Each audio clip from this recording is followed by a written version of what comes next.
எல்லோருக்கும் வணக்கங்க. நம்ம இன்றைக்கி 2 நிமிஷம் சேலஞ்சுக்கு தயாராவோம்.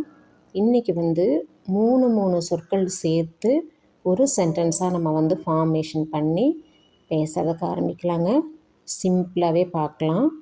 ஃபர்ஸ்ட் வீடியோவில் பார்த்திங்கன்னா தூக்கத்துலேருந்து முழிக்கிறதுக்கு ஐ வேக் அப்படின்னு மட்டும் சொல்லியிருந்தேன். அது கிராமட்டிக்கலாக தப்பு கிடையாதுங்க. பட் பியூட்டிஃபிகேஷன் ஆஃப் சென்டென்சஸ் அப்படின்னு ஒரு விஷயம் இருக்குது. அதாவது நம்ம பேசுகிறது கொஞ்சம் ப்ரெசன்டபுளாக பேசுகிறதுக்காக அந்த மாதிரி சொல்லும்போது இதுக்கு ஐ வேக் அப் அப்படின்னு சொன்னோம்னா கொஞ்சம் ப்ரெசன்டபுளாக இருக்குங்க.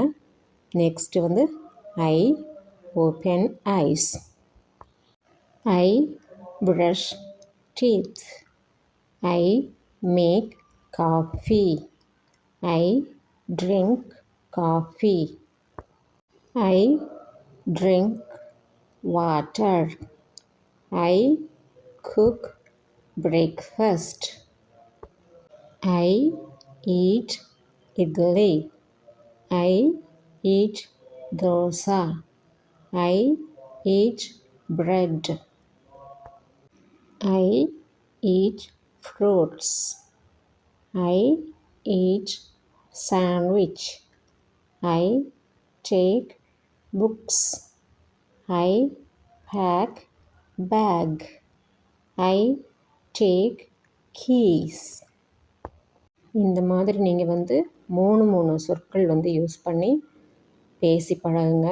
நீங்கள் பேசும்போது நடுவில் ஏ சேர்த்தணுமா, டூ சேர்த்தணுமா, இன் சேர்த்தணுமா, அட் சேர்த்தணுமா, ஆன் சேர்த்தணுமா, நடுவில் ஏதாவது வருமா, அதை பற்றியெல்லாம் எதுவுமே கவலைப்படாதீங்க.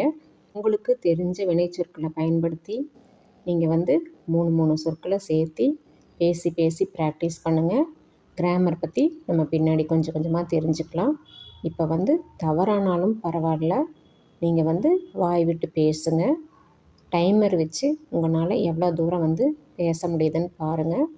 கன்ஸ்ட்ரெயின்ட்டாக பேச வேண்டாம், கேஷுவலாக முயற்சி பண்ணுங்கள். சும்மா உங்களை பற்றி நான் செஞ்ச வேலைகளெல்லாம் நான் சொல்கிறேன் அப்படிங்கிற மாதிரி சொல்லிவிட்டு எக்ஸ்பிளைன் பண்ணுறதுக்கு முயற்சி பண்ணுங்கள். உங்களால் எவ்வளோ தூரம் பேச முடியுதுன்னு பாருங்கள். நம்ம இப்போ பயன்படுத்திகிட்டு இருக்கிறது எல்லாமே பார்த்திங்கன்னா V1 வெர்பு தான். இது ப்ரெசன்ட் டென்ஸ் வெர்பு. இது கூட இடியோ, இஎன்னோ, ஐஎன்ஜியோ எதுவுமே சேராதுங்க. இதை பற்றி நம்ம டீட்டெயிலாக அப்புறம் பார்க்கலாம். நன்றி. மீண்டும் அடுத்த வீடியோவில் பார்க்கலாங்க. இந்த வீடியோ உங்களுக்கு பிடிச்சிருந்ததுன்னா ஒரு லைக் பண்ணிடுங்க. யாருக்காவது பயன்படும் நினச்சிங்கன்னா ஷேர் பண்ணி விடுங்க. மறக்காமல் சப்ஸ்கிரைப் பண்ணி பெல் ஐக்கானை கிளிக் பண்ணி ஆளுங்கிற ஆப்ஷன் செலக்ட் பண்ணிக்கோங்க. தேங்க்ஸ் ஃபார் வாட்சிங்.